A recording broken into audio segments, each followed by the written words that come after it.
Hello and welcome to the Control Zone video game podcast, episode 1, first proper episode. We had a bit of a trial run last week and it seemed to go okay, so we're back for more. I am your host, Rob, aka Predaking79, aka Z Killer Frog, and with me as always is my co-host. Yeah, Ricky32. Hi, how you doing? All right? Yeah, not too bad, buddy. Not too bad. Well, it went okay last week, didn't it? So we decided we'd try and make it a regular thing. Apart from the shocking sound of our voices. Yeah. Well, I've had some feedback from people who've actually listened to it, so we actually, we have got some listeners. Maybe like 2 or 3. So what did your mum and dad say about it then? Well, that's nice. Maybe they can feedback on iTunes. That would be because that's the only way you get any recognition is feedback through the iTunes. Yeah, that's true. So I have no idea where we're positioned. Probably about 85,000. Yeah. World, but yeah. Well, yeah, we've got it on iTunes. We've still got a bit more fine tuning to do, haven't we? But yeah, like a cover. We'll get there. So, anyone sort of tuning in for the first time, which is probably everybody who's listening to this, but the Control Zone is a video game podcast that covers retro gaming, everything from Galaga to Gears of War, everything in between. So it's a bit of everything really, and we just have a bit of a natter, really, don't we? And a bit of news, what's been going on in the world of retro gaming and modern games, and maybe a spotlight as well if we get a chance. So yeah. So first things up, Ricky. What have you been up to this week, and what games have you been playing? Okay, right. So continuation from last week. So I'm still in Moscow. Yeah. I've had countless amounts of snow here. So the snow arrived, I think, during last week, actually. It's still here. So, of course, I've been kind of walking to the office. It takes about 20 minutes every day. And it's like a bloody ice rink out here. You're trying to walk with work shoes, and it's a bloody nightmare. So, and then just avoiding the traffic because it's dark when I walk and dark when I come home. And it's just a nightmare. The UK would have come to a close down by now, but this lot, they don't care. It's an annual thing, I suppose, isn't it? Isn't even the start of it. It's going to be about 2 or 3 feet, they reckon, when it's proper winter.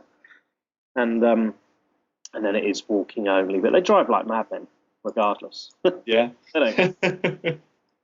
So I've been sort of doing my normal week, a bit of gaming in the evenings, watching the Steam sale pretty much every night. I've probably done more of that than actual gaming, to be honest. Right. Because you get a little bit wrapped up in the whole kind of, there's a new deal going off in about 3 minutes. Yeah. Every 8 hours they have like a flash sale.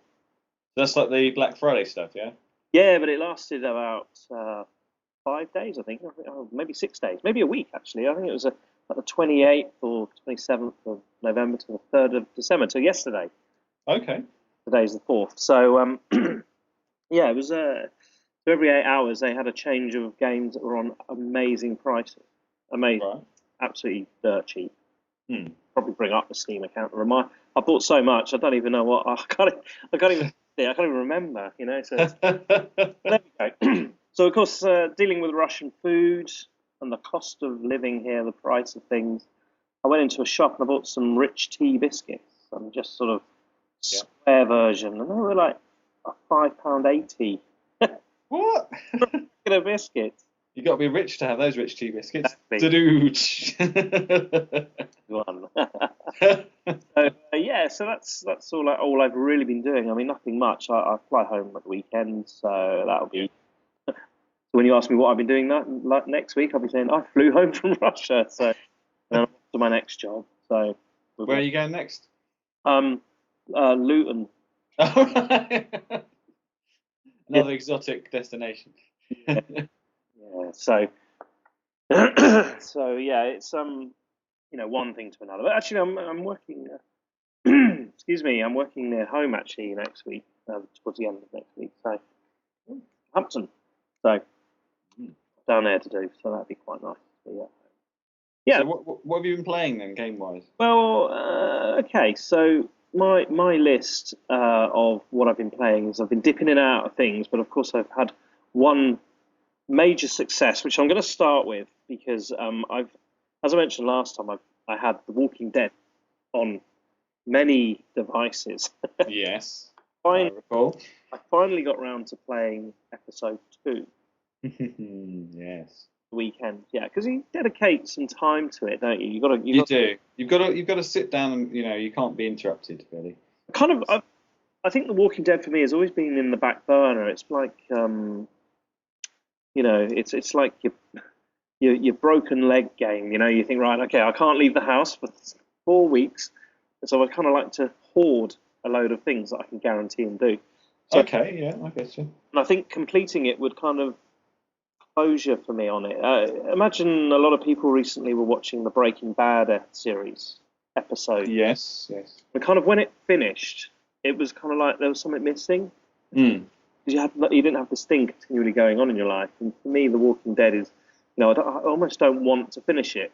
But then to finish something, you've actually got to start it, haven't you? Yeah. But anyway, play The Walking Dead. I actually started it a few months ago when I got through the first scene where you have to, one of the characters gets their leg trapped in a trap. Yeah. If you remember. I do, yeah. And you kind of, you're like, okay, because the first episode was kind of gruesome, but nothing out of the ordinary. And then 2 minutes into the new episode, you'll be hacking through somebody with an axe. Yeah. And you think, okay, they're not going to show much, but you have about 5 attempts, don't you, to actually saw his leg off. Going, every single hack is just freaking me out a bit. But yeah, and what I was really impressed with the episode was there wasn't much. I can't recall any zombie attacks in it or doing anything. It was more about the biggest threat are the other people in the game, aren't they? And you end up. Yeah, episode 2 is very much like that. I presume I can talk a bit spoilery on this because it's been out for ages, so yeah. So yeah, you end up on the farm. The episode's called Starved. I think it's called Starved to Death. Starved to Death, it is. Yeah, I kind of had a feeling that something, because I know nothing about the game, right? Yeah. Missed every talk about it, review. So I kind of had a feeling that the people that they were going to go and see was not all right. And then halfway through, I bet they're cannibals, and I kind of got right. How they go about it is incredible, and the fact that you leave. So it's played that, absolutely loved it. There was parts of it I had to pause and just go, wow, yeah. Oh my god, what am I going to do? And I don't know about you. Just after you get caught in the farm, and they sling you in the meat room. Yeah, And the father, the really annoying dad, the one that you want to slap, he has a heart attack. Yeah, and they've decided that it's not being bitten that brings you back to the... That's right. It's just dying brings you... Everybody's infected. So that was an amazing little twist for me. So they kind of decided that the father, who's having a heart attack, will turn at some point. So they have to decide to either help him stay alive so he doesn't come back as a zombie, or they kill him. Yeah. Which did you do? I don't know about you. What did you do? I dropped the fucking thing on his head. Yeah, and it just splattered his head open. And that's one of those. There's lots of moments in that game, but that's one of those moments where you do it and then you're like, shit, that was really harsh. It was for watching as well, and the fact that you kind of they're so clever. These people they're going to make me want to play it again. Yeah, oh definitely. There's definitely more than one way to play that game. Just to see how it turns out the other way. And that for me is so I'm really looking forward to playing episode 3, which I'm going to try and do maybe after the podcast today or tomorrow, maybe, I don't know, but before I get home.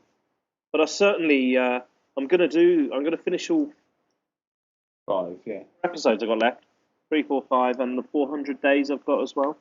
Kind of a segue into the next series, and season 2 starts in December. of The Walking Dead. So Okay. I knew it was coming out soon. I didn't know when, but episode 1 of season 2 is out sometime before Christmas. So actually playing this at the right time, so I can just move straight in. I don't have to wait 2 years or one. No. So, No, I played it. It was earlier this year I got it, maybe about 6 months or so ago, and I just got all 5 together, and played them pretty much back to back. But yeah, it gets worse. It gets worse than no, that's the amount of choices you have to make. Yeah. Did you find that just a bit of a sort of segue there? But on the end of episode 2, there's the bit where you have to walk up the stairs and shoot. Avoid getting shot by that woman. Yeah. Did you find that bit really, really difficult? You had to just sort of edge, didn't you? Yeah. What happened to her? Did she get attacked by a zombie? Did a zombie? Yeah, there's a zombie at the top of the stairs. Oh, right. I couldn't quite see because it was the guy that gets his legs cut off. He's like dead at the top of the stairs. it's him. Yeah, that makes. Yeah, okay. He bites her, but yeah, that took. You've got it's such a sort of fine art in nudging forward really, really slowly, and that took me quite a while to do, and I think that got a bit of a negative reaction when it first came out. People saying, "Oh, I'm done with this game. I can't do this bit." Blah blah blah. But there's nothing. I don't know if you found that a bit annoying, but there isn't anything else after that bit anywhere like that. So I'm glad you got through that because that was a nightmare for me. So I imagine over the next few weeks, my what I've been playing list is going to include much more of The Walking Dead, and I can just share my experiences and how I feel. And I've read all the comics, and yes. So this is why I like this series, but I've not really got into the series, the American series. TV show, yeah. With Egg from This Life. Yes. No, I've been watching This Life as well when I've been out here on YouTube. Okay. So I'm on. I really gone back on that, and it's really weird seeing Egg as the teenage student stoner head. Yeah. From The Walking Dead. So I've not really got into The Walking Dead season. It's good. I mean, obviously, it's very different to the comic. I mean, the game and the comic are in the same sort of ethos, aren't they? And they're very similar. But no, all three are cool. Yeah. Okay. Well, anyway, my next game is in the same vein, and I haven't put this on my list. You probably missed this, and it was a game called and I think a second, I think it's called Deadlight. Right. Okay, and again, it was in a Steam sale, and I think it normally goes for about a tenner, maybe 15, I can't remember. But I picked it up for about £1.99. I think it was a £1.74. I had a discount on it, and it is a game. It's like I think it's on the Xbox Arcade. Okay, so that's an indication of the type of game it is. Yeah. It's a cross between Limbo. Limbo? Yes. I do know Limbo. I should be talking about that in a bit. And Shadow Complex, which was a very old arcade game, but they reckon one of the better ones. I don't know if you ever played that. No, I never did. Scrolling left to right platform, but it's set in as sort of an after apocalypse zombie world. So it's there's not many games like that, are there? So it's very good, and I read the reviews, and graphically it's beautiful to look at, right? And it's in the kind of the Walking Dead zone because the idea is to kind of avoid the zombies by platforming yourself around the world and moving on to the next screens. The graphics are gorgeous; they're almost photoreal in some places, and it's like a puzzler platformer with elements of where you come across zombies in each different room and sort of levels and that, and the ways you've got to kill them. I remember after about 10 minutes, I was thinking to myself, this is a bit dull, because all I was doing was just sort of platforming around. And I thought to myself, I haven't got any weapons. I could really do a weapon. Next room, he goes, an axe. Right. You see this axe sort of popping out of the ground. So you pull the axe out of the ground, you realise it's in the back of someone's head. Because all this red blood spurts everywhere. And so imagine sort of a limbo world set in a zombie environment, which excellent stuff. And the game's called Deadlight. So I picked it up for a couple of quid. I think it's gone up to about a tenner now on Steam, but you can probably pick it up for a tenner on Xbox. And I really recommend it. I think maybe a tenner, us being tight bastards and all that. Yeah. I would pick it up in a sale like I did. But I recommend checking it out if you like that sort of thing. So Deadlight. Next game I was playing, I actually got I I don't know if you've ever done this. You go to play a game and you press the wrong one, and suddenly you're playing another game. So I went to play Lego Marvel Heroes. I think it's called. Oh yes, I so want to play that. I've got and I haven't played yet because just above it, and I pressed the wrong one. It's called Lego Lord of the Rings. Okay. So it loaded up, and I thought, oh, what the heck? Let's give it a go. And it's just like any other Lego game. It's absolutely fantastic. But I have a problem with it. I don't know the Lord of the Rings Okay. films, and You've not seen them? Or? well, I've started to watch. One does not simply start to watch. And I'm kind of hoping that I can give this a bit more time, and that might get me into the films.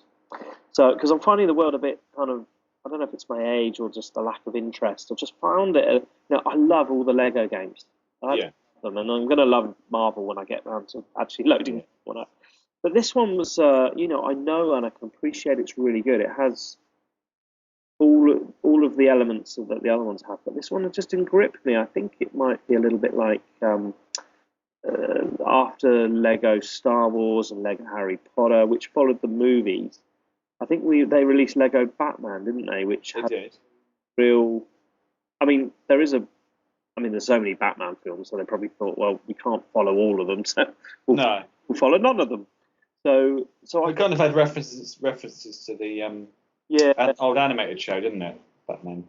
Yeah, and I've got Batman 2 to ping myself through, and I've actually played a bit of that. But yeah, so I'm hoping that Lord of the Rings playing it might get me into the films. I do remember years ago playing GoldenEye on the N64. I don't know, you should be aware of that game. Absolutely. Many hours spent with my brothers playing that back in the day. Yeah, now I played the game before I watched the film. Do you know what? So did I. It made me want to watch the film by playing the game. Yeah. So I'm kind of hoping we go in that sort of that pathway to sort of. I enjoy the game. I understand the scenes I see from the game, and then I watch the film and go, "Oh, that's from the game." Yeah. But clearly, I'm wrong. So there we go. Okay, so the next couple of games, I'm not really going to go into too much depth because I mentioned last time. I'm playing a bit more of Pro Evo. Had a couple of games. In fact, I was trying to take Belgium through the European Championships. Right. Dark horse tips for. Actually, they're not really dark horse anymore, are they? They're like everybody's tip. Yeah, definitely. England to win, or expects them to win, so we're all pumped for Belgium. And we're knocked out in the first round. Yeah. Well, we'll find out on Friday, won't we, which group we're in. We will. I think, well, we're not really a football podcast, but I can't see them doing particularly well. Whoever's in the group, really. Yeah, I think a lot of it all depends on what group you're in and where you're going to be playing and what time of day. We could draw Germany. Yeah, if we're both playing at midday, or 1 o'clock kickoff in the hot sun, then it's all cards on the table again, isn't it? Really, so, but still. Okay, so I'm playing a bit of Pro Evo. Played as Belgium, got knocked out of the qualifiers. I lost incredibly. Pro Evo for me has never been a game about goals. I don't know about you, but I lost 5-4 in. Wow, that's a FIFA score, not a Pro Evo score. 3, and I was just thinking to myself, hang on. Both games I was winning as well, and then I batted about and I let late goals in. So yeah, Pro Evo. So I played them, lost, and turned it off.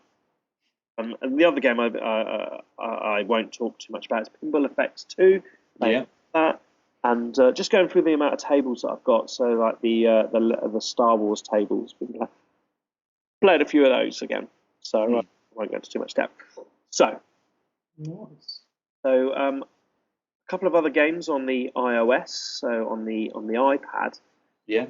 Currently, actually, I think it might still be, but there's a game called World of Goo, which is I don't know if it still is, but it was free on the iPad. I've heard of it. Yeah. Yeah. I don't have an iPad, so. Base game where and it's perfectly designed for the iPad and iPhone because you use your finger to drag bits of goo yeah, to make sort of these elastic platforms to reach higher levels or these pipes that are at the end of the world, and then you've got to get the amount of goo balls into the pipe to complete the level. So it's kind of very easy to play. It's a bit of a the toilet game, I suppose. Time waster. I think it's kind of one of those games that's very natural for children to play. It's very harmless. The little goo balls, they squeak and gurgle when you touch them, and kids will just love it. So I mean, if you've got that type of ability to play that game, then when you want your kids to get into gaming, the World of Goo is a really harmless entry point. Yeah. So, but kids love goo. They do. They do. And I did buy, which was cheap in the Black Friday deal, was a game called Pandemic, which is a very famous board game. I'll be completely honest and confess that I haven't actually played it yet, but I've been looking at it for quite a while. So I'll probably, although it's what I've been playing, technically I haven't been playing it, but I picked it up.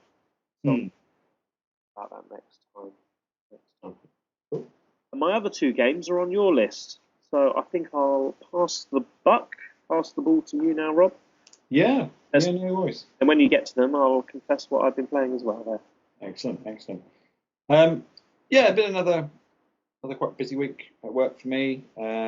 Kids were over at the weekend, so a bit of daddy time and getting ready for Christmas and stuff. Did a bit more Christmas shopping. Nearly done. It's not long now. It's about 3 weeks, 2 weeks. Yeah, that's right. Yeah. And, my mum asked me what I wanted for Christmas, and I was like, buy me some Lego Star Wars, and she did. So I know what I'm getting, which is quite cool. Lego Marvel. Yeah, definitely. No, I've always had a thing for Lego, and my kids are at the age where they love building stuff, and I just thought that'd be quite cool to get some Lego bits that they can help me build, and just generally be a nerd. So yeah, that was pretty cool. Gaming wise, obviously Charlie Brooker's TV show was on at the weekend about how video games changed the world, I believe was the full title. Yep. Which was kind of like a sort of look back, wasn't it, over the 30 years or so of gaming, and he picked out 25 games in inverted commas that have changed the world, and sort of counted down to number one, which was bizarrely Twitter. Yeah. I think he's taking the piss. Yeah. I mean, it wasn't like the top 25 best games ever, because on that list were games like Night Trap. Have you ever played that? No, I never played it. I was aware of it. Yeah, controversial. Photo-real in inverted commas game from the early 90s, I think 92, on the Mega CD, I believe. Which I never played, but I remember at the time seeing it in meme machines and going, "Oh my god, the graphics are amazing!" Yeah, no. But I think it's been universally, proven to be an utter pile of shite. So I probably never will play it. But yeah, obviously it was an interesting program. I could see why most of the games were included in there. Obviously the usual suspects. Space Invaders, Mario, Pac-Man. I mean, it wasn't anything particularly new there for people that knew their games. Other than the bit where he sort of talks about independent gaming, and one of the games on the list was Braid, which was kind of the very good game. Xbox Live game, which kind of kicked off sort of the independent scene on Xbox Live. And most of the games that I'm going to talk about this week I've played have all been from that kind of genre. And yeah, I did have a quick go of Braid. I've only got the You got the trial version. So I played the first couple of bits. It seems pretty cool. Well, it's worth getting. There'll be a sale probably in the run up to Christmas. Yeah. And if that's in it, you should grab that. It's well worth it. Yeah, well, the whole sort of rewinding time and stuff. It's a beautiful game, considering it's a 2D platformer. Oh yeah, yeah. It's like a Van Gogh painting come to life, all the backgrounds. And his hair like flicks, doesn't it, as he runs? Yeah. So that's definitely, I think that's one I will upgrade to at some point. I've got a lot of Xbox Live trial games at the moment that I'm playing, some of which I have go ahead and bought the full game, which I'll talk about in a bit. But Braid's definitely one that I will check out. With that Brooker program, I was kind of because he did a program on the BBC about 2 or 3 years ago, right? Which was kind of like genres of games. So he kind of went through what type of what genres exist. Action, platformers, first person. He did a couple of hours on, and I thought that was slightly better. But this suggests that it might be part of a season, or it had episode 1 on it, didn't it? So maybe. Well, I think the plan or the hope is that it will turn into a regular TV show, because we haven't really had a regular sort of mainstream video game show for years, but maybe since Games Master was on. Yeah, let me think. On prime time, Probably right. There was one on Sky. Have had a little go at them, haven't they, over the years? Yeah. Generally terrible. Well, it's very difficult sort of television to make, because people don't generally want to watch people playing games. They want to play the game. Yeah. So you've got going the other round. I think the reason why perhaps there aren't any shows on TV is because the internet has their own sort of stack of shows. So it does, yeah, exactly. Online magazines, pretty much. If you go to GameSpot or Game Trailers, yeah, IGN, anywhere like that, they have their own weekly shows on there, and I think they're more than enough. Apart from you get the annoying Americans sometimes, they get a little bit too excited. Giant Bomb is another website which has a weekly show. So I really don't think we're going to see one. No, I think sorry. Some of the sort of press that he did prior to the show, I think that was his hope. But I like you say, I can't really see it. He could do one because he'll do it in a different way. He won't. As long as he's not serious about it, he's more taking the piss. Yeah, exactly. Well, you've got to with games at the end of the day. If you take, we're all 30, 40 somethings playing video games. If you start taking yourself seriously, you end up looking like a bit of a twat. What I'd like him to do, I think, is do almost like do you know Louis Theroux?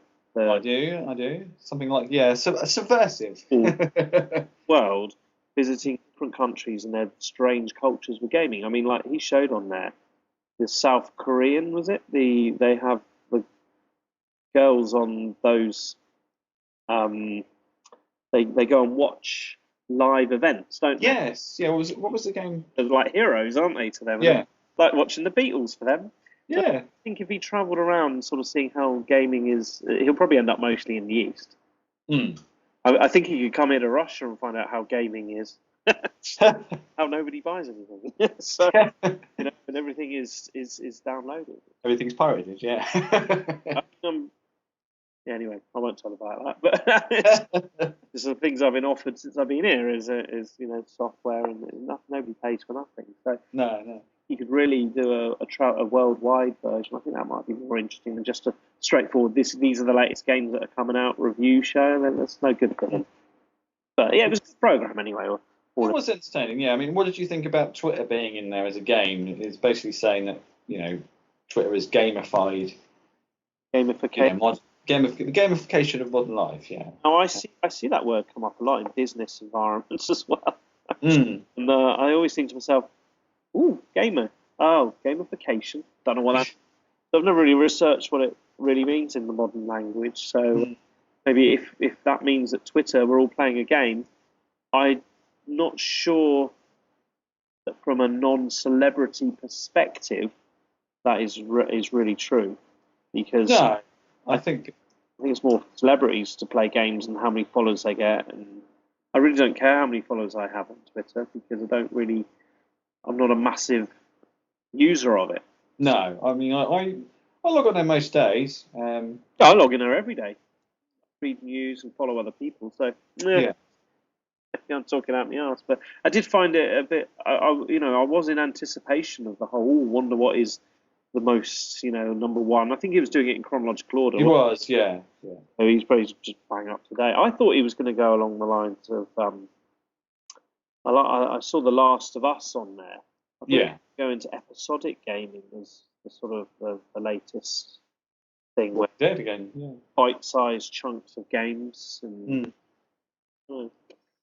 Yeah, it was a bit of a shock to me. So the swing of what?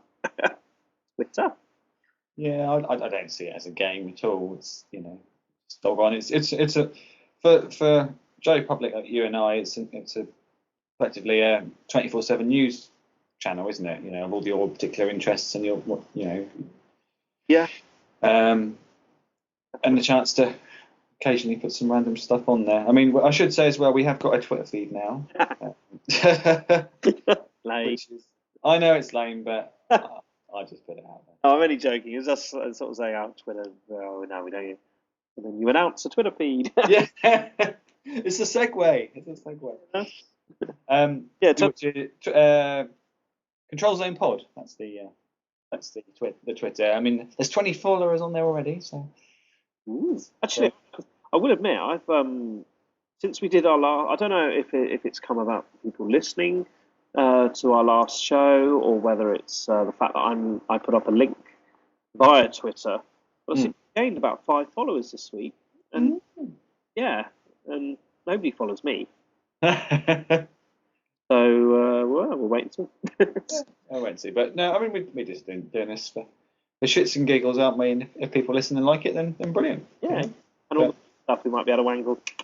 Yeah, but yeah, should anyone want to interact with us at all, then that's what we'll do anyway. Via that Twitter feed, so Control Zone Pod. But anyway, other than that, there was after that show. I don't know if you saw it, but there was a movie called Indie Game the Movie. Yeah, I've seen it. It's really good, isn't it? Yeah. So I've been working sort of through that. I haven't sat down and watched the whole thing, but it featured sort of the development of Fez, Braid, and Super Meat Boy.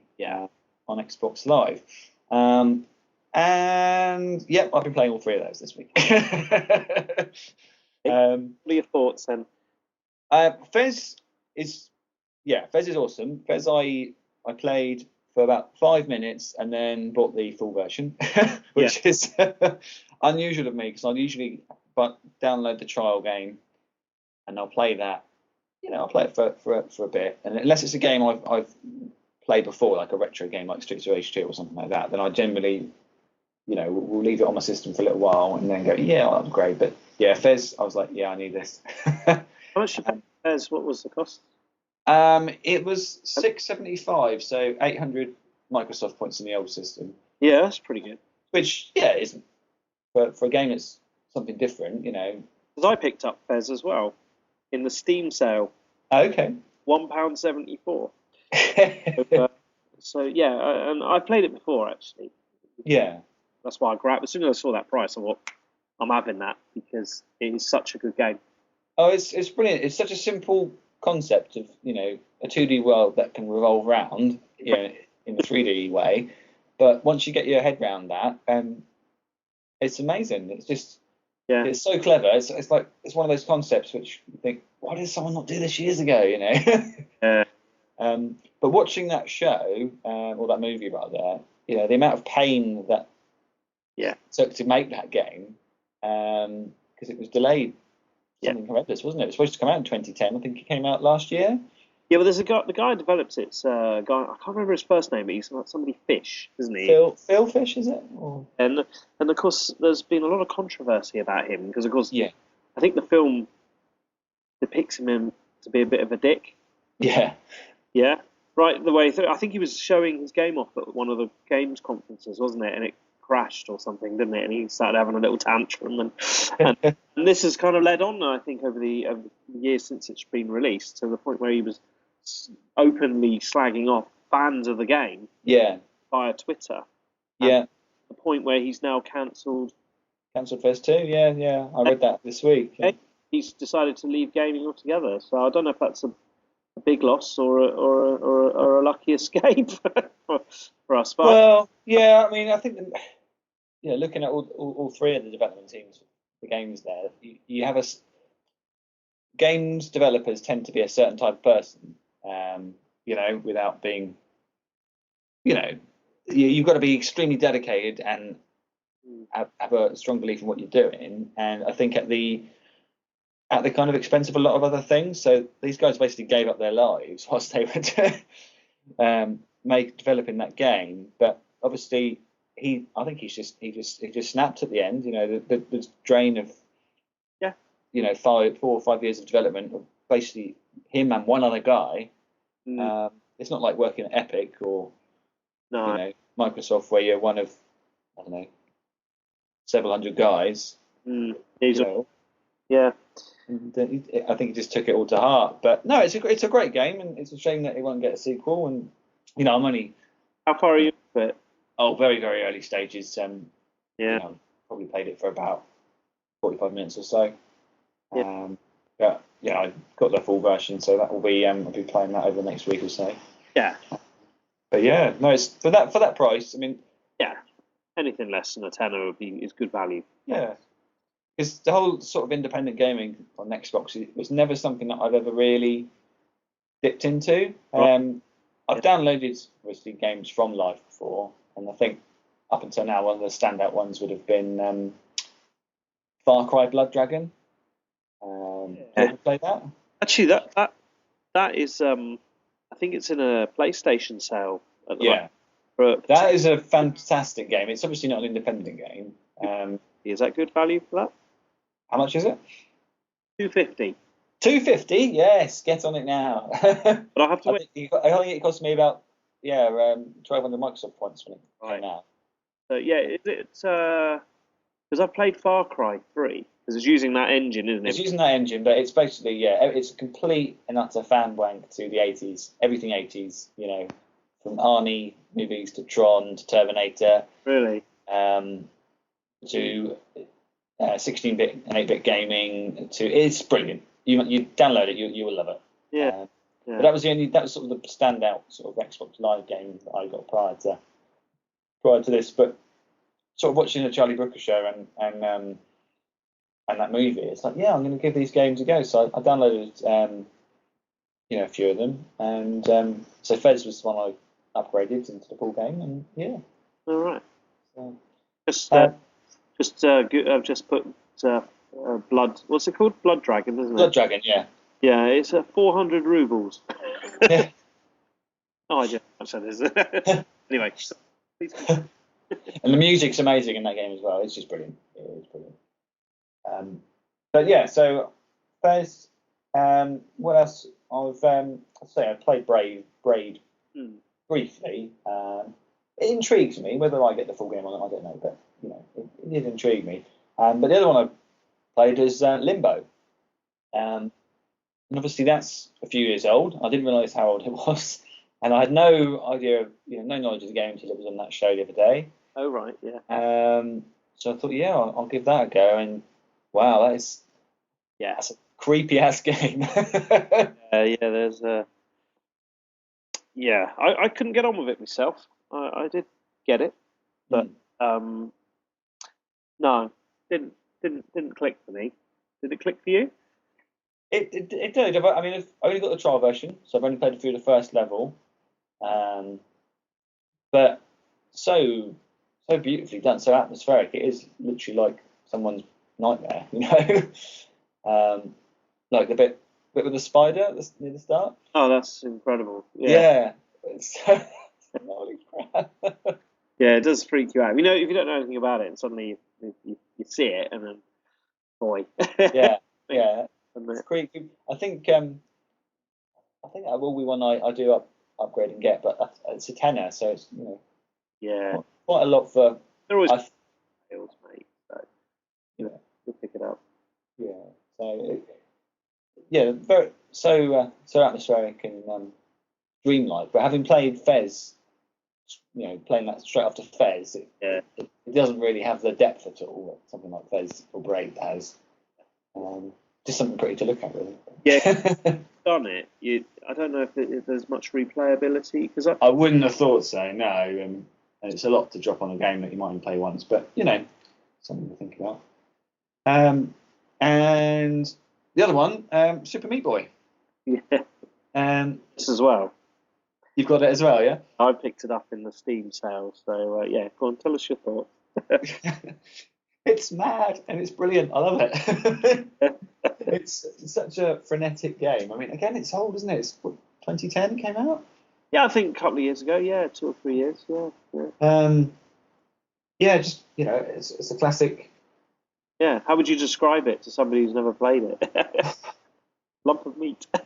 Yeah, you play a bloody lump of meat that gets chopped up all the time. I mean, the amount of times you die in awesome ways. It's Yeah, so it's kind of like I suppose it's like a single screen Mario, isn't it? What you've got to do, I suppose, is take this lump of bloody meat. It's an 8-bit game, I would say, with a bit of a modern sheen to it, and an incredible pace. Yeah, because you can complete levels in about 5-10 seconds, can't you? If you know routes. That's right. About beating your high score and not dying. Have you seen it where you try a level 25 times, and then when you reach the goal to reach your princess or whatever it is you're saving at the end of each level, it replays all of your deaths. The 20. So if you're jumping over like meat grinders, but you die 30 times, when you do the final one, it replays everything in real time. So it gives you 30 versions of your little meat boy, and one of them getting through. So very funny. That bit is very, very innovative, I think. Well, yeah, it got for basically what's a red block. It's got so much character, which is what vintage video game characters had, didn't they? Just a few blocks and squares, but so much character. So it's great fun, and I'll definitely upgrade that. I think over Braid and Limbo. So it's just a game that if you've played like a big session of GTA or Skyrim or whatever, and you just want to play some old school gaming for a quick sort of 20-minute bash or whatever before you call it a day, that's the ideal sort of game. Yeah, I think it's a game similar to Super Meat Boy. It's a bit older and it might be a bit cheaper now. It's called N+. Okay. On the arcade, on the Xbox arcade. And that's a very similar kind of game. You've got to take this sort of flying man across the map as fast as you can without dying. He's got a tremendous leap, so you can really jump over and very, very good game. N+. That's very similar. Super Meat Boy, but not graphically as good. No. Yeah, no, I had a little look in some of the indie games on Xbox Live, and there's lots of random stuff on there. I saw that Mount Your Friends game that you mentioned. Did you download it? I didn't download it. Oh, come on. I will. I think it's only about £2, so it might be worth. Well, I'll tell you what. Next week, I've got some time at home, Wednesday and Thursday. So, either daytime or evening, if you're about, maybe we'll hook up. Yeah, do some online gaming, definitely. I'm going to get my gold sorted out this week. Pop round, or I'll pop round to you or something. So yeah, we'll mount our friends. Yeah. This could be a whole new podcast. Did you see the screenshots for the game? Yes. It does look super daft, but there's some really random stuff on there, isn't there? I mean, loads of kind of, basically like Gentai porn games where you kind of have to chat up manga characters and get them to take their clothes off. It seems a little bit okay. fantastic. So other than that, been carrying on with Gears of War 3, going through on hardcore, and I don't know if I've got better at it or whatever, but it seems to be a lot less challenging than I remember it being on hardcore. Because I remember hardcore, I know there was insane setting that you had to do to you have to complete hardcore to get insane, and insane was ridiculous. Right. But it seemed to be going for it relatively easily. It's just I'm playing through to get all the collectibles and to unlock insane basically. So I never got around to doing it the first time I had it. Okay. But yeah, taken over relatively well. It's still a great game. Gears of War is free with gold this month, isn't it? So, It is indeed, yes. The original Gears of War. I picked that up for 50p at a boot sale a couple of months ago. Yeah, well, even if you get somewhere like CEX, it's only a couple of quid. I mean, so there's the generosity of Microsoft for you. Yeah, they're giving you a 50p game for free. No, and if you pay £5 a month. PlayStation Plus, I think they've got a couple of big games this month, and they've also got an indie game that I'm going to pick up when I get home called Guacamole, or something like that it's called. So that might be on... Guacamole? Guacamole. All right. So, yeah. But anyway, we digress.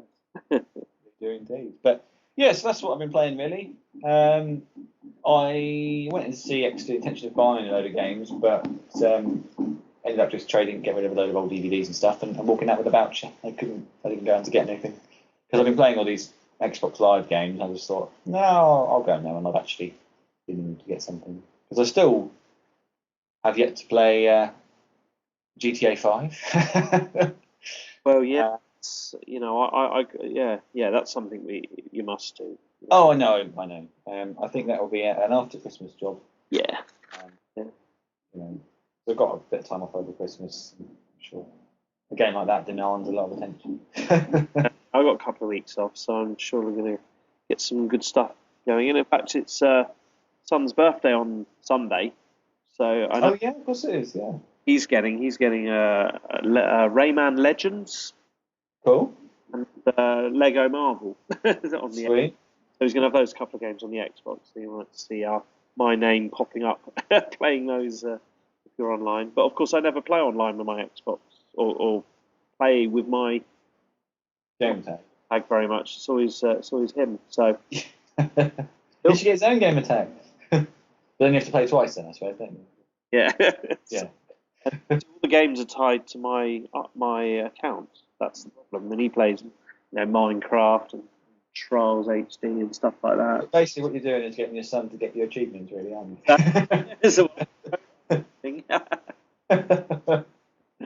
I thought your gamer score was going up a bit too high. Yeah. Cool. So yeah, that's pretty much me Okay. this week. Good. So we shall go and have a look at some news, shall we? Yeah. Okay. Do you want me to start? Yeah, go ahead. What have you got for us? So the first piece of news I have is hilarious. There's a game that I saw pop up on the Steam store a couple of weeks ago called Ashes 2013. Yeah. I know we're currently involved in the Ashes series again for the second time this year with Australia. I know, it's weird. I know, I don't get that either. But anyway, because I don't really get cricket. I think it's to do with the Cricket World Cup being next year or something, which is when they would have normally played it. But yeah, I don't follow cricket at all. Bringing it forward. So anyway, boring as fuck. the game should have come out in the summer. Yeah. But it got delayed. So it's out now. Okay. Steam for I don't know, 25 quid or something like that.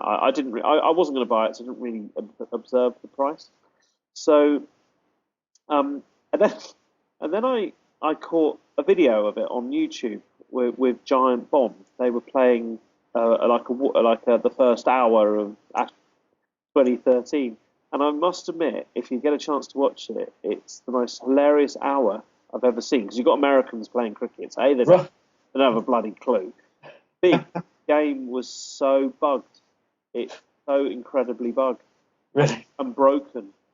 And effectively, it led to YouTube. I suppose it kind of went viral, really. Not just this one, but many other gaming sites were trying to review it, and they just couldn't review it because it was broken. Got to the point where it's now been pulled from Steam, and you can't buy it. And anybody who bought it's been given a refund, and they've now cancelled it. So they're not going to fix it; they just cancelled it.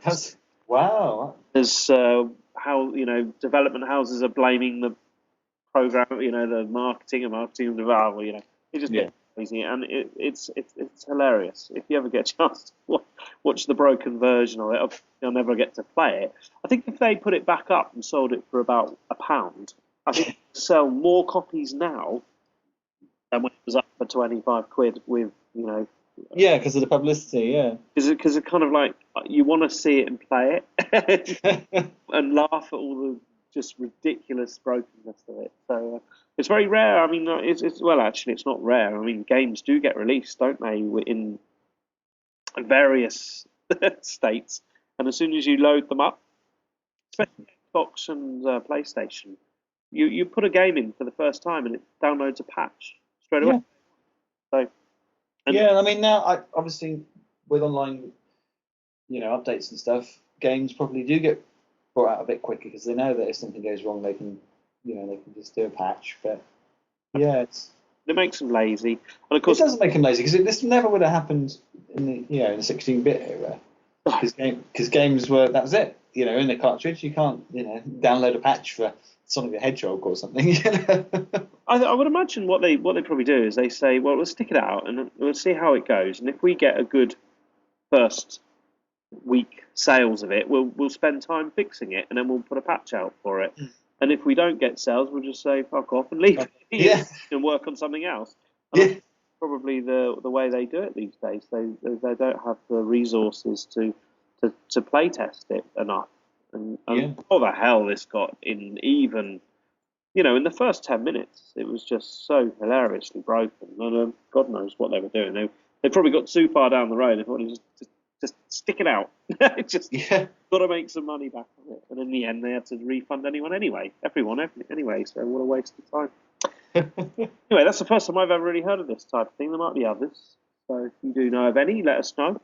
We can talk about them, or you can put our world to rights that way. Yeah.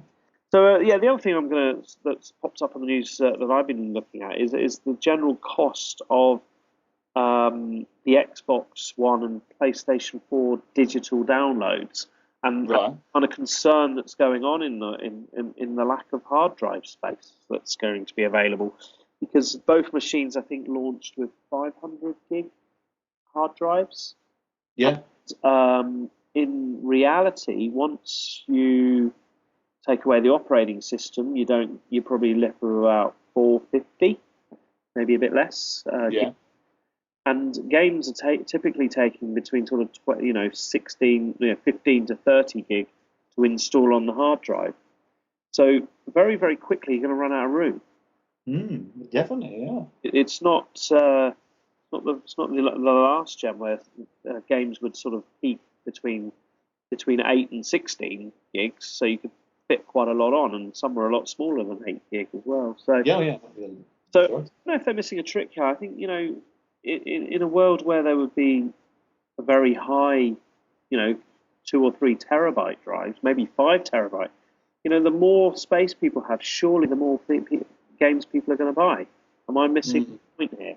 I don't know. If you limit people, they're going to run out of room, and they're going to stop buying. Or unless they, I don't know, the rush to get it out. I mean, I say the rush is taking a long time to come out, but maybe that's some just generally an oversight, I think. Yeah, and I think at the moment, I presume that box games are still going to be required because I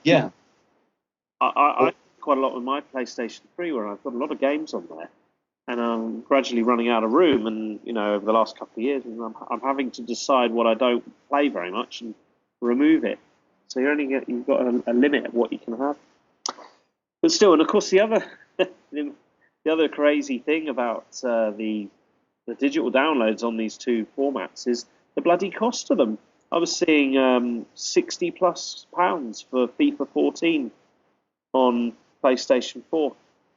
What, a digital download? Digital download, 69 or something like that. It was horrendous.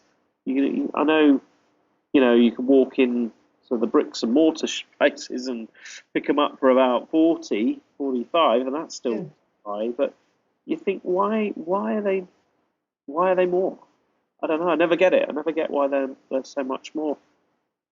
No, I don't, because you can't trade it in. When you get bored of it, you're not going to get your 60 quid back. Yeah, crazy, isn't it? Yeah, it is crazy. It's never something I've done. I've never downloaded a full game you can buy in the shops. For cheap. Directly to my console, because games depreciate in value, but you can always sell them on the secondary market when you get bored of them. Trade them in, and they're not eating up your memory because they've just sat on there when you've got bored of them. I mean, you look at the latest Lego game. I think digital download on the two machines, that's plus 50 quid. Okay, Lego Marvel, 50 quid on both formats. Yes. Yeah. On Steam, it's only 18, which is, I think, £18 is probably cheaper than it is to buy a box version of the game. I think it probably comes in about 29 quid, doesn't it? £30 on the Xbox 360. I guess it probably would be about that sort of mark. Steam have got it right. I don't know what they're doing, but they're doing something right. They're giving you value for money somewhere. Yeah, well, if the Steam box comes out and there's, then it could really kick off if that price is going to be that different. But yeah, I just don't. I don't know. The next gen consoles, games like that, like the Marvel games, like the Lego games and stuff. Can you see like the next generation of people buying those kind of games for that price? Only a madman would. I really. I don't. I'd like to see their sales list. I really would. I don't think buying it at that price. And if it's you out there in gaming land, stop it, because if you don't buy it, they won't bloody put it at that cost, will they? That's right. There must be demand for it, but it's certainly not. Nobody I know. Any podcasts I listen to, they certainly don't want to buy them at that price. So no, definitely not. Something's got to change. We're just lucky that there are box games for this generation that they're bringing out, because originally there wasn't going to be, and then you would have been stuck with the price. Yeah. Definitely. There we go.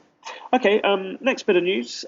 Just this week, actually, the most incredible piece of news, that Amazon are announcing that they are testing the drone deliveries. So they can guarantee your delivery of your purchase from Amazon within 30 minutes. Yeah, I know. Now, did you see it on the news? I did see it, yeah. And then I saw it, and then it was on again a bit later, and I watched it again. And of course, the guy starts with the sort of, no, it's not April the 1st. So, this is genuine. Amazon are testing drone deliveries, unmanned drones to deliver your package. It's just ridiculous. How would that work? If you're not in, if not, rings the door for you, and to your wife. I don't know. It'd be great for burglars. All they need to do is walk around with a great big bloody net and catch the drones. It'd be like a video game itself. Just imagine airspace, because Amazon must be selling millions every day. Imagine the airspace, all these things flying around you. I mean, it is. We've seen it in movies, haven't we? But something to actually, think it could happen is just madness. Yeah, I can't see that happening at all. Maybe not in our lifetime. You'd be sort of teleporting stuff next, I think the more likely thing would be to be able to print it. They've got the technologies in 3D printing, haven't they? So if you purchase something, they'll send you a 3D version of it to you. I presume the printer will look like a microwave, and all of a sudden you press a button, 30 minutes later, bing, something pops out. Yeah. door and out pops the product. I don't know. Maybe that's more realistic. Yeah. Maybe in the next 20 years we have one of these devices. Every device is built is the most common. Basically, a Star Trek replicator. Yeah, is that what? Yeah, that's right. You just press a button and it creates something. I suppose with 3D printing, that's probably the most possible likely way. I don't see how these drones are comical. I really don't think it would be comical. I don't know. Yeah. Anyway, that's the end of my news for this week. Cool. Any thoughts on the sort of launch of the PS4, which was in the last week, wasn't it? Not really. I mean, it's very difficult because it didn't launch in Russia, so there's no. I haven't really got any. There's no feeling for it out here. So I think maybe when I get back, I might have some more thoughts. But I think everybody's loving it. Yeah, it seems to be getting a good reception. I mean, the fact it's sort of launched around the time of Black Friday has obviously created scenes of anarchy in shopping malls across the world.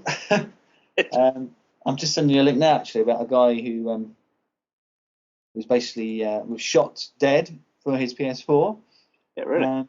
Yeah, it's crazy. The demand, I think. 'Cause I think within minutes of it going on sale, the midnight of the launch day, which is the 25th, wasn't it? It was launched. Yeah.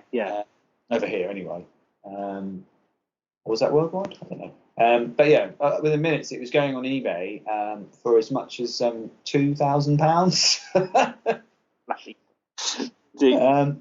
Because obviously people, stuff was selling out across the country, and I do believe that some did sell for that price, but whether that was genuine bids or not, I don't know. But yeah, the sort of chaos that you can only find the combination of a new generation of console and Black Friday.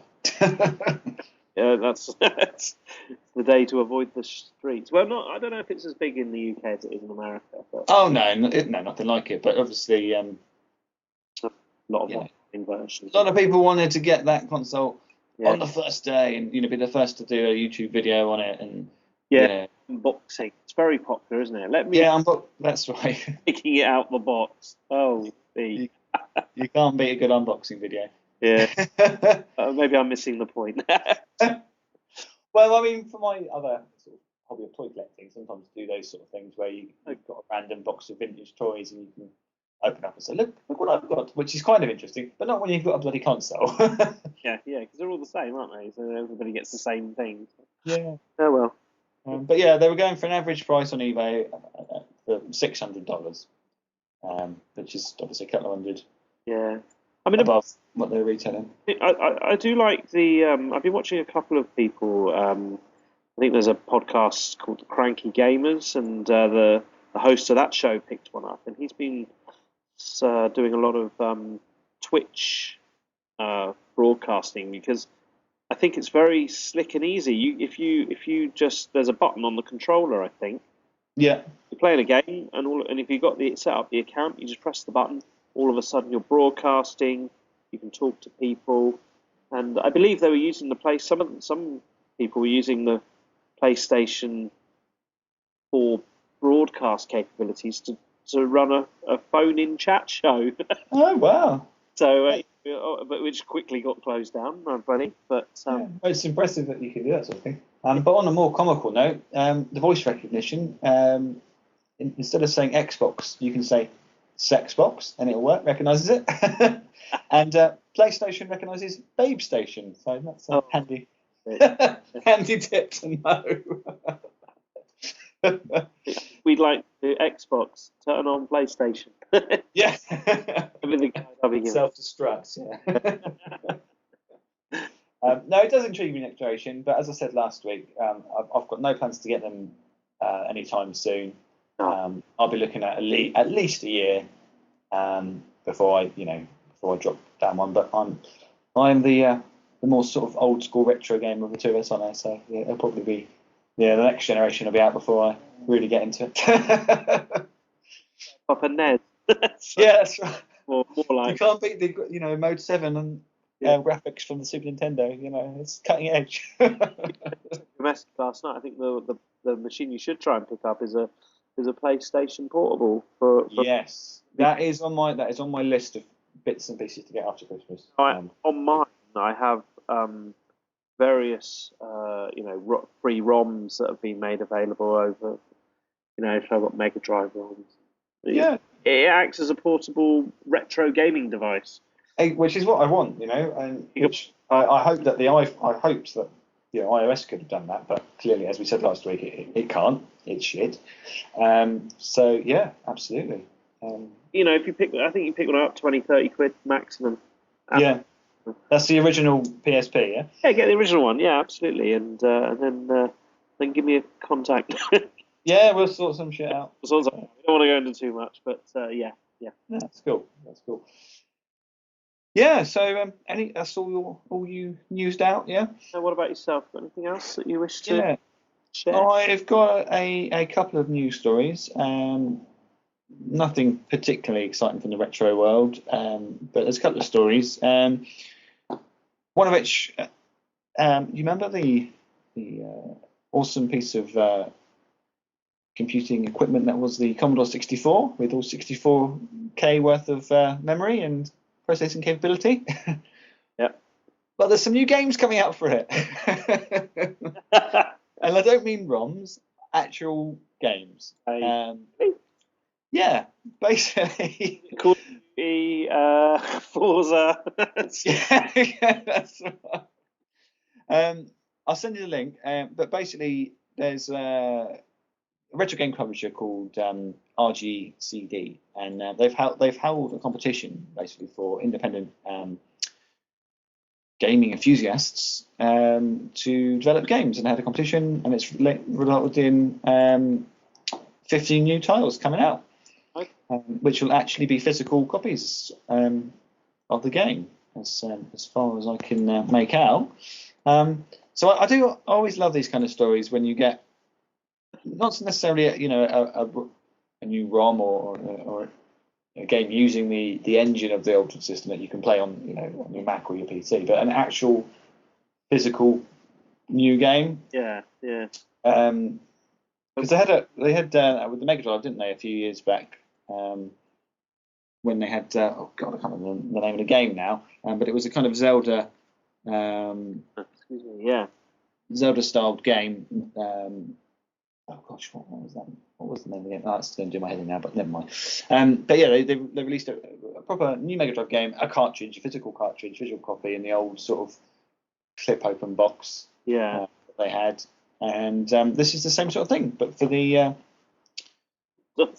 C64. So there's a couple of videos up on YouTube. One of them is called Rocket Smash, which basically looks like the old Jetpack game. If you remember that from the Specky. Yeah. So any C64 enthusiasts, you can get some new games. Don't throw it away just yet. Yeah, that's right. You're holding on. Yeah, I remember. Obviously, I said last week that was my first machine, was a C64, and had it for years, and sold it on eBay when eBay first came out, pretty much for about a tenner. But I don't have the same sort of fondness memories of the C64 games that I do of like the Mega Drive and the SNES, because it was something I had maybe for six months or so before I got the Mega Drive, really. Yeah. And then it kind of sat in the background and was unloved. And of course, in those days, it was all loaded in by tape, wasn't it? So it was, yeah. My main love was having the games used to be incredible, because on the Spectrum you could have an hour-long tape, and inside the sleeve of the cassette case was 00 Match Day 2. Yeah.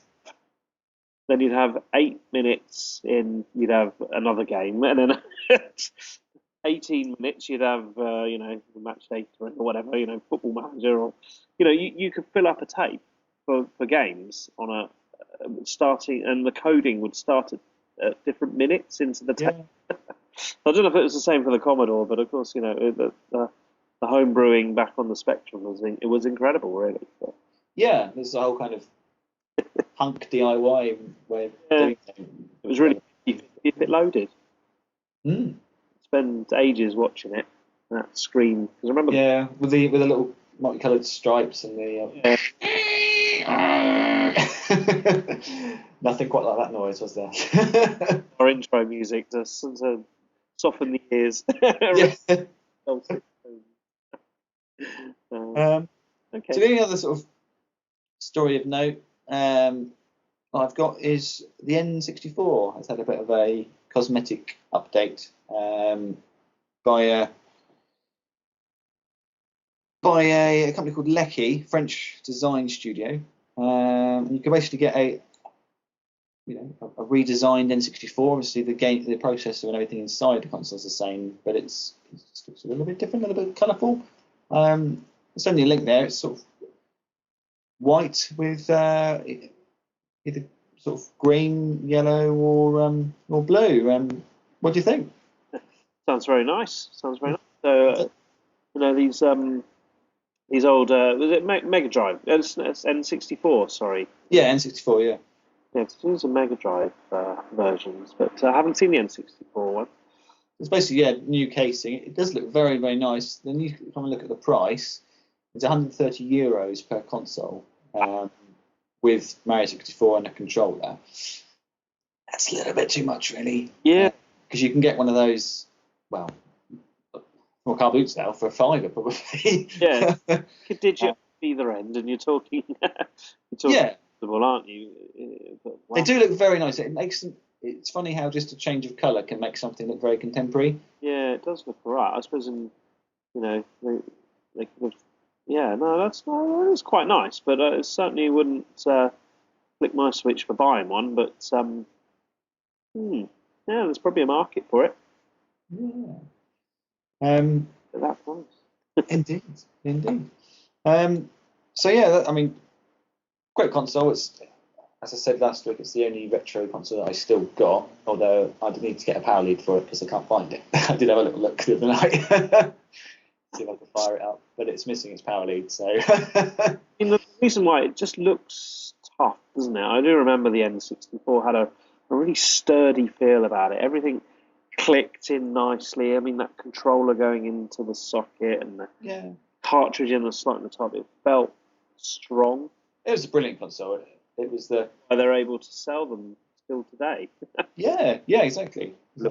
Paint and put £100 on it. That's about £100, isn't it? €130. €130, yeah, £110. But it's something, something quite unique. If you were sort of interested in that sort of thing, but it's a lot of money for something. I say you can pick up, for a £5 from that. Well, you can. I certainly see them, and that's £5 with games, isn't it? So people just want it now. So, yeah. So, and the last thing is we mentioned last week about the Sega Mega Drive book, the art book. It's still got 5 days left. Really, to go on it, and I haven't dropped the £30 yet to get it. Yeah. I'd still like to. Whether I do in the next 5 days, I don't know. But it's almost tripled what it needed. It needed £30,000, £30,000, and it's got 78,000. So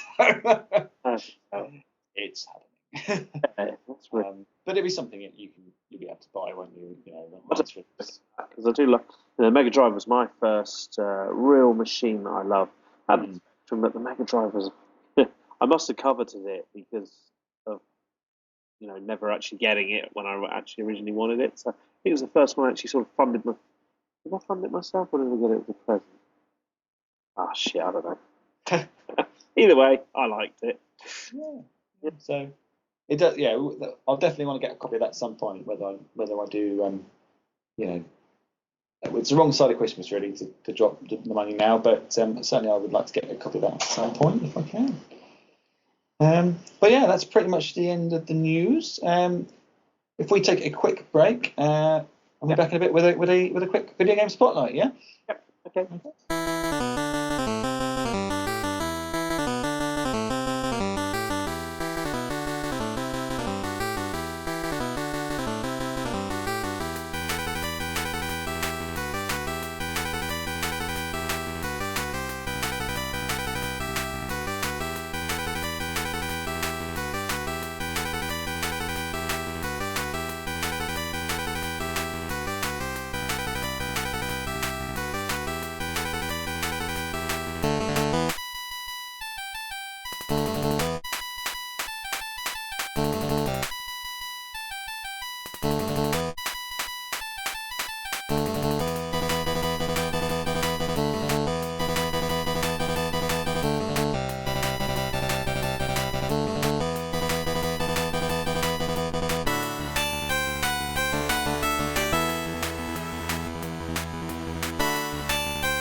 and welcome back. Just to finish off this fine episode of the Control Zone, we're going to do another spotlight. Last week we had a look at Streets of Rage 2, obviously a classic Megadrive game, and this week we're going to have a look at another Megadrive classic. Yes, it's a game that probably everybody on the planet has played at least once in their life. It is, of course, Sonic the Hedgehog, released way back in '91. June the 23rd, if you want to be particularly precise. Came out on Mega Drive, obviously in the Genesis and the Master System as well when it originally came out. And this was really a game changer, wasn't it, for Sega? Because up until then, Nintendo kind of dominated platform games with obviously Mario. You had the likes of Mega Man on the Nintendo systems as well, and Sega really had Alex Kidd in Miracle World, didn't they? Yeah, this is one that didn't was this a launch title for the Mega Drive? I can't remember. It was there or thereabouts right at the beginning, wasn't it? But Sonic? Yeah. No, not a launch title. No, actually, nearly 2 years into the system's life, because it came out in the system launched in '89. So this was, it was end of '89. It came out in Japan, I believe, and then early '90 in the States and in Europe. So this was, a good 18 months or so, 2 years into the machine's life. But it was the first really big title that was made specifically for the Mega Drive, because obviously a lot of the games up until then had been arcade ports. Golden Axe.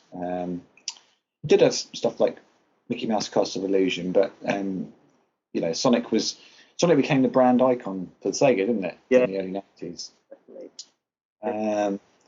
So yeah, this was a real game changer, and whereas Mario was, Mario is also obviously an awesome game, an awesome franchise. Sonic changed things a little bit by being much more high speed, shall we say? I mean, one of my memories of Sonic are purely repeating the first act and maybe the second one as well before you get to them. Because of course back in those days you had to complete it in one sitting, didn't you? You did, yeah. There's no save functions on the Mega Drive cartridges, so yeah. So Act 1 is the one that I did probably the most in any video game history because every time you turn it on, you have to do it. And me being as rubbish as I was at games back then, or probably low attention span, I think, more than rubbish. Yeah. It just kind of it all was really how fast can I get through the first couple of. And you could really do them quickly, couldn't you? I remember you could do it in 30 seconds or something crazy like that. And well, I remember when this came out on the Xbox, there was an achievement for doing it, the first level in under 20 seconds or something like that. Yeah. And I probably, you get a version that you can have a save in it, and you still repeat the first level over and over again just to get that sort of achievement. But, testament to the years. I mean, the game looks beautiful. I mean, back then it was gorgeous to look at, so colourful and bright. Yeah, absolutely, it was like almost like an interactive cartoon, really, wasn't it? At the time, and it has aged well, I think. A lot of games you go back and you think, oh, gosh, this isn't particularly great, but I guess because Sonic's never really been out of the public domain, he's aged pretty well. I mean, I missed a trick last week actually. There was a sale on Steam to get the Sonic collection. Yeah. I know we're talking about. There we go. Bit of sale. The pack, which was £10, included 17 Sonic games. Okay, so £9.99. 17. Wow. Yeah, no, believe it or not. I mean, has he really transformed into that amount? And, including all the latest sort of racing titles, but of course including the original amongst that, and I think the most dedicated version since the first one for me is the Sonic Generations, which kind of kept us true to that original version as it today as it did back then. Because just being probably the best Sonic version since I think Sonic and Knuckles for me personally. I remember Sonic. This first one was the game breaker, but my personal favourite was Sonic and Knuckles. I think Sonic Knuckles was cool. I mean, all four of the original games I had, so yeah, Sonic 1, 2, 3, and Sonic Knuckles. After that, I kind of drifted away from him. It kind of been done to death. I did have a quick go on the 3D versions of it, some of the 3D games on the later version consoles, but it didn't quite have the spark that the original had. I just, it was simple, but it was great. It was really, really playable. And yeah, it's an iconic game, and it's been released on so many different machines. Obviously, as I said, it came out on the Master System. It came out on the Game Gear as well. The 2 8-bit machines, which I remember, apart from obviously the graphical difference, the fact when Sonic died on the Megadrive, all your rings would come out, as it were. That sounds a bit painful. You would have, your rings would go everywhere, and you had to sort of dash around madly and grab them all. But on the 8-bit versions, only one ring would come out, regardless of how many rings you had, because obviously it couldn't handle, the screen, all the sprites and everything. So that was a noticeable thing. But yeah, it came out, on all the Sega systems through the years. I think they ported it across. Later on, when the Game Boy Advance was around, and the Wii, the Wii, Game Boy Advance and the DS, where Sega had kind of given up making hardware, then obviously they became a software company, and Sonic's always been the most profitable thing, I think. So they kind of got the license out and ported it to everything, 360, PlayStation, all of them, 1, 2, 3, and the PSP, I think, the DS. It's been out on pretty much every system that has ever existed has got a port of Sonic on there somewhere. And of course, I think what I mentioned just a minute ago that how bloody hard the game was back then. I don't know if you from a personal point of view, I could get through the first couple of levels quite easy, and then you might know the name of it. I think it might be the third area. Those really long blue downhill slides, and I think they had a section where you go underwater. That's the fourth level. It's the fourth stage, yeah. Yeah. And I don't know how many there were, because I don't think I ever progressed any further than that. But you never finished it? Wow. No, that's my question I was going to ask you. Six stages. 6. So there was a couple away. So what happens at the end? I mean, can we spoiler it? Do you know, it's been so long since I played the original Sonic all the way through, I can't actually remember the end sequence. I think it's just, obviously, the whole game is the fact that Dr. Robotnik has trapped all these cute little bunnies and put them in metal suits, hasn't he, and turned them into these killer robot things. So every time you kill something, a little cute animal appears and pops out. Yeah. I think it was just, he releases all of them at the end. I played Sonic 2 a lot more than I played Sonic 1. Yeah. Because I got my Mega Drive, as we said last week, as a Christmas present, but I can't remember what year it was, and I think it was probably 91. So I think Sonic was already out, and I got Sonic quite early on, but Sonic 2 came out the following year, and was massively hyped. And although a lot of people don't rate the second Sonic, I remember at the time it didn't get as well as good reviews as the first one. I actually prefer the second one. It's just, I just prefer it. I think it's a bit more flash and a bit more entertaining, and so I remember playing that a lot more. But yeah, it changed a lot of things. I was just looking at the sort of the market share, and it was actually the fact that they started bundling the Megadrive, Genesis, whatever you want to call it, with Sonic, because originally it came with Altered Beast, didn't it? Yeah, that's That's what I had when I got mine. It came with Altered Beast, and that's not. Let's be honest, it wasn't a great time. It wasn't a great game at the time. It certainly isn't now. But Sonic is, and the fact that the Megadrive came with that, Sega ended up getting 65% of the market share against Nintendo in the early 90s, which is by January 92. So that's only 6 months after the launch of Sonic. That was the first time that Nintendo was not the console leader since '85. So he really was a game changer. Yeah, Mr. Sonic. Also, I mean, it was simple, wasn't it? It was just I It don't was. I don't recall there being too much else than push left, push right, and jump. I mean, That's right. I think was it on the first game or the second game where you push down and get a bit of speed up? So you get And that's the second game. They introduced that in the second game. But yeah, to do that in the first, you ran and then pressed down. And you kind of turned into a ball. Yeah, but on the other one, you would down to crouch and then hammer the jump button, and he would do his little spinny thing on the floor. That's right. All three buttons were jump. I think you can kind of give it. I suppose back in the day, it was kind of like that generation's sort of Wii, wasn't it? Give the controller to your grandma and she can wave it at the telly. Whereas well, everyone can play Sonic. Probably to your grandma and say, "Well, look, there's one button." My kids are both under 5 and they can play Sonic. Yeah, it's not difficult. My son, his fascination with the game. Blimey, which one is it? It's Sonic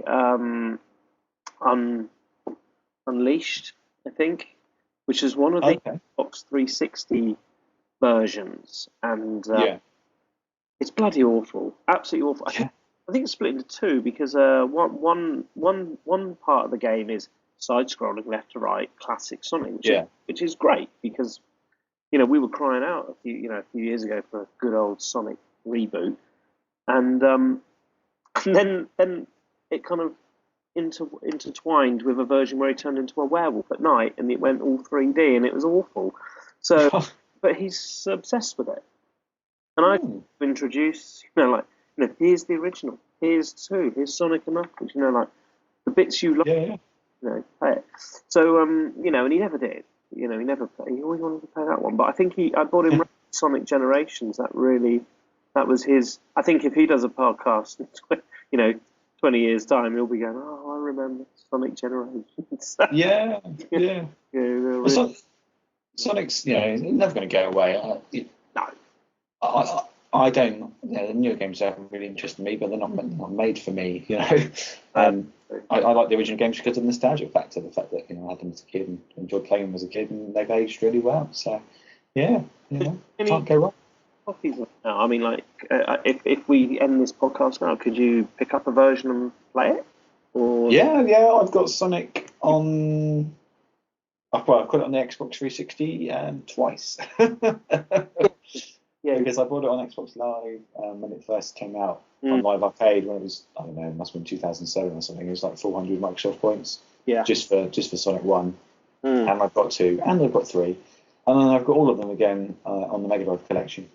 So if I wanted to, I could play it in a second. So.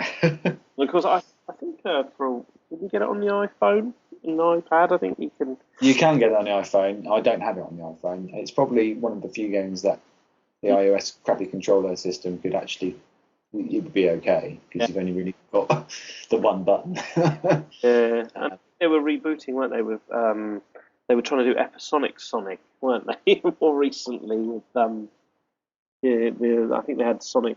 I don't know what it was called. It was Sonic whatever Episode 1 and then 2, which is the more recent reboots of the class. Yeah. But you're never going to really tip the hat. You've got to tip the hat to the original version, haven't you? Which no, exactly. Going really. So.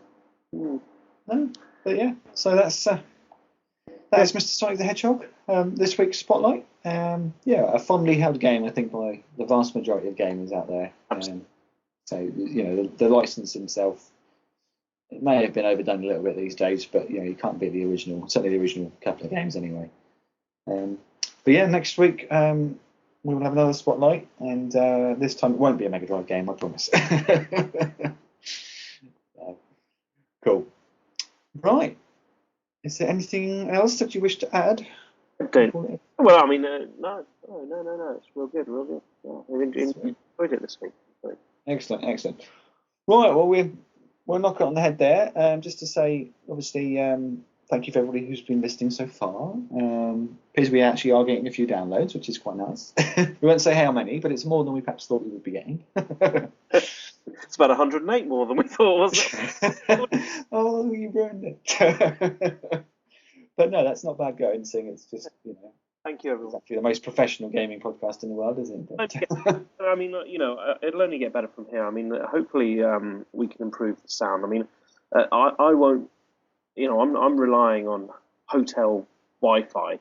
Yeah. And I forgot my headset and microphone when I went on this trip. So if you've heard the first two and thought, Christ, this is awful, please bear with us. It will get better. The quality will massively improve once I get out of Soviet Russia. Yes. Once you break through the Iron Curtain, yeah. Exactly. So hopefully we'll have a better sounding. Yeah, definitely. But right. Yeah, we'll try and do these pretty much once a week if we can. This one's we're recording this just over a week after the last one, aren't we? So yeah, it's working out. Maybe even a chance we could be in the same room next time. Yes, always a possibility. And our mount your friend. Our further partner in crime, Mr. Steve, who edited the original episode and did the intro music, which I hope you like. He may well join us on one as well. So could have a three-way podcast. Who knows? Madness. But anyway, if you want to speak to us at all, or for some bizarre reason, then you can find us on Twitter, which is at Control Zone Pod. You can also, if you want to speak to me, even less unlikely, I'm sure, then I'm on Twitter at ProKing79. And I'm also on YouTube, ProKing79 as well, but that's not a video game channel. That's a retro toy channel, my other nerd obsession. And and obviously I'm on Xbox Live, gamertag ZKillerFrog, ZE space KILLA space frog. So yeah, if you use Xbox, send me a friend request.